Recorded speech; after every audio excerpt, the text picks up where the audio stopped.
Hi guys! Welcome back to my YouTube channel. This is Cecile. Ito yung mga natutunan ko guys, o yung mga lesson sa anxiety recovery ko na hanggang ngayon ginagamit ko pa rin siya. Unang-una guys is learn to have faith. Ito yung pinaka-importante, learn to have faith.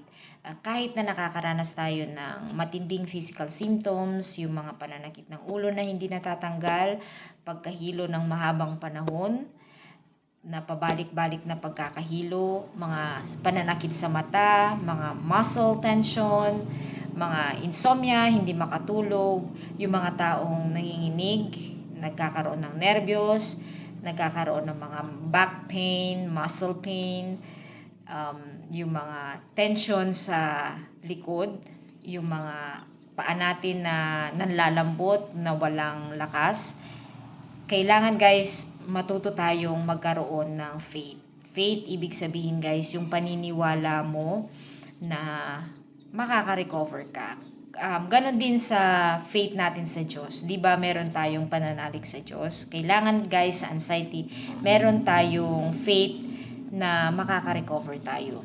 Kailangan guys, ipasok natin sa isip lagi natin na kahit na anong nangyayari sa atin, magkaroon tayo ng faith na magkaroon tayo ng lifetime recovery. Lifetime recovery guys, ang pinaka-goal natin.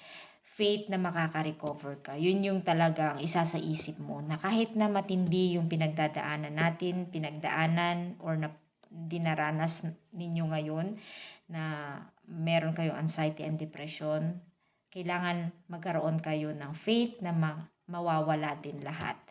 Okay? And the next one is always practice yung gratitude. Okay? Sa atin guys, sa pagising natin sa umaga, magpasalamat tayo na buhay tayo. Always remember yun guys. Kailangan, kahit na meron tayong nararamdaman na iniisip natin na meron tayong malubhang sakit, pero part yun ng anxiety. Anxiety cycle na tinatawag. Yung meron cycle ang anxiety guys, meron yung marami tayong nararanasan mga physical symptoms na napakahirap. Pero ang cycle siya na merong recovery. Minsan okay, minsan hindi. Minsan babalik, minsan okay ka. And then after a while, magkakaroon ka ulit ng physical symptoms. Cycle yun ng anxiety. So learn to practice yung gratitude. Kasi magpasalamat tayo na meron tayong magandang umaga, maski na nahihirapan tayo. Meron tayong may sumisikat na araw, nakikita pa rin natin yung mundo maski nahihirapan tayo sa mga physical symptoms ng anxiety. And then next one guys is learn to regulate yung emotion. Ito yung pangatlo guys, kailangan yung matutunan natin yung ma-regulate yung emotion natin. Ibig sabihin guys, meron tayong takot, laging yung iba takot maligo, takot lumabas, takot gawin, o yung iba takot magtrabaho, takot gumalaw kasi mapapagod o baka matutumba o baka mahilo lalo.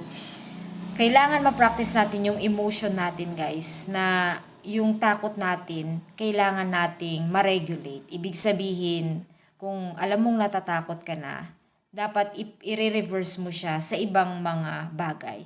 Halimbawa, natatakot ka halimbawa lumabas. Kailangan guys, nag-walking ka rin sa loob ng bahay ninyo. And then, pag natutunan mo na yun, nakakapunta ka pala sa kusina, nakakapunta ka sa CR, nakakaligo ka na. After a while, matututunan mo na yung pwede ka nang lumabas. Kaya mo nang pumunta, makisocialize, pumunta sa palengke, pumunta sa labas, kaya mo nang bumalik magtrabaho. Yun yung tinatawag nating learn to regulate yung emotion. Kasi ang anxiety guys, nasa mental natin, di ba? Yung mga physical na nararamdaman natin, yun yung manifestation ng anxiety sa katawan natin. So, pag alam na natin na yung nararamdaman natin yung takot o na nawawalan tayo ng pag-asa, kailangan ibigyan mo yung sarili mo ng positive side na magkaroon ka ng recovery later on. Magkakaroon ka ng recovery. Dinaranas mo lang yun ngayon kasi part yun ng anxiety cycle na tinatawag. Pag na-practice mo na yun, later on, unti-unti mo lang matatanggap at magagawa yung mga bagay na hindi mo nagagawa noong time na meron kang anxiety. Hindi ka totally babalik pa sa talagang 100%, pero at least napapunta ka na doon sa pag-recovery na tinatawag.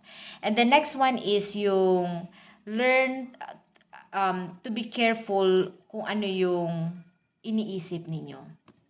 Ito guys, karamihan sa atin nagugugol tayo ng mga nararamdaman natin. Yung mga isa-isang mga nararamdaman natin, ginugugol natin.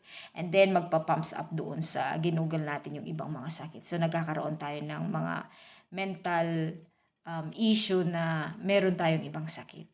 So, from there, nagkakaroon lalo tayo ng worst physical symptoms. Nagkakaroon ng matindi, lalala, lumalala, and then after a while, lumalala rin yung takot. Nagkakaroon uli ng mga panic attack every day. Hindi natitigil. So, kailangan maging mahinahon tayo. Just be careful kung ano yung iniisip natin. You identify. Kung alam mo na guys na yung nararamdaman mo, halimbawa, naninigas yung mga kamay mo or nawawalan ka ng lakas. Ibig sabihin walang lakas, para kang laging pagod, hindi ka makahinga. Kailangan alam mo na pinagdaanan mo na yun dati nung may anxiety ka. Years ago or few months ago, meron ka nang naramdaman na ganun. So ngayon nararamdaman mo na ulit. So be careful to identify kung ano yung nararamdaman mo dati. Kasi hindi tayo pare-parehas guys ng category ng physical symptoms. Yung iba guys matindi ang GERD nila, ang heartburn nila. Yung iba matindi ang hilo, matindi yung mga pagnanam ng kamay ng paa. Yung iba nahihirapan, hindi makaligo. Hindi makakain yung iba. So, kailangan guys ma-identify ninyo kung ano yung mga root cause ng pinagmumulan ng ganon. So, ang root cause nun is yung nervous natin. Yung nervous system natin, guys, nagre-response siya ng matindi. So, kailangan alam mo kung paano mo balansehin yun. I-identify mo, dati mo nang nararanasan yun, ngayon bumalik ulit. Or naranasan mo yung panic attack, ngayon natatakot ka ulit na mangyari yun. So, kailangan guys, alam mo kung saan mo ilalagay yung sarili mo. Kung nakaranas ka ng gano'n natatakot ka, i-reverse mo siya. Hindi mo kailangan i-focus o mag-concentrate dun sa nararamdaman mo ulit ngayon. Kasi alam mo na part yun ng anxiety cycle. And the next one guys is yung make sure na kahit na anong nangyayari, make sure na you live a life balance. Ibig sabihin, na kahit na anong mangyari, kahit na anong mga nararamdaman mo, kailangan yung ginagawa mo dati, yung spend time mo with your family, nandoon pa rin. Yung iba guys, alam ko hindi, yung iba may mga anak, hindi maka-spend ng time or wala silang oras na spend time with their kids kasi nga sa nararamdaman nila. So, nababawasan yung concentration nila sa mga ginagawa nila. Yung iba, hindi na nagtrabaho. Yung iba, hindi makalabas. Kailangan, guys, bumabalik ka pa rin. Ibalik mo pa rin yung dati mong buhay. Ibig sabihin, kung masaya ka dati, ganun pa rin. Make it sure na you still be happy. Yun yung sinasabi ko, na you live a life balance. Ibig sabihin, meron kang nararamdaman, i-reverse mo siya. Kailangan maging busy ka para ma-reverse yung nararamdaman mo. Halimbawa, pag nahihilo ka, alam mo namang wala kang high blood, okay lahat ng laboratory mo, wala kang nag-ECG ka, o kung ano-ano pang mga check-up na pinagdaanan mo, wala kang sakit, alam mo may anxiety ka. Kailangan guys, alam nyong i-manage, i-balance yung nararamdaman nyo doon sa isip nyo. Yung physical symptoms na nararamdaman ninyo at sa isip ninyo. Minsan naglalaban sila, di ba? So, kailangan alam mo kung paano mo i-reverse. Kailangan maging busy kasi guys, sa lahat ng mga may anxiety, kailangan meron kayong focus sa iba. Huwag kayong mag-focus doon sa nararamdaman ninyo just because may anxiety ka. Naging part na yan ng buhay mo. So, hindi mo siya pwedeng i-focus doon. Kasi meron ka pang ibang mga priority, di ba? Yung priority mo yung health, which is true.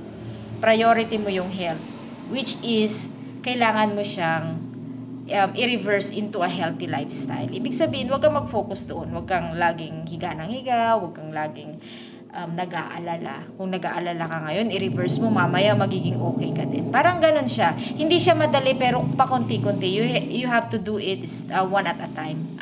Isa-isa. Hindi mo siya bibilisan na, kailangan ngayon magawa ko na. Hindi. Unti-unti siya.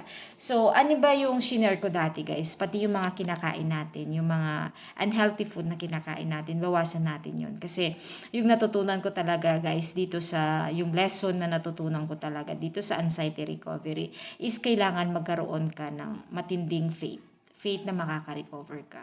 And then from there, magkakaroon ka ng other way of meron kang ibang paraan na magagawa para makarecover ka ng anxiety.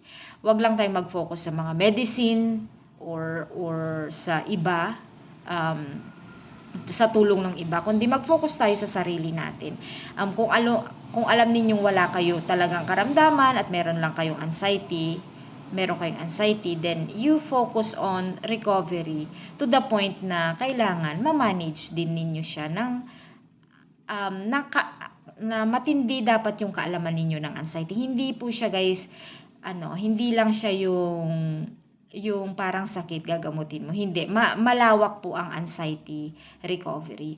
So, pag naintindihan mo na yung anxiety, totally, magkakaroon ka ng way of understanding kung paano mo ma-recover yung anxiety. Ito, guys, yung mga simple tips lang na natutunan ko sa recovery ko ng anxiety. Sana, guys, nakakatulong ako sa mga video na ginagawa ko. Yun po yung purpose ko, is yung lifetime recovery natin. So, I'll see you again on my next video. Bye, guys!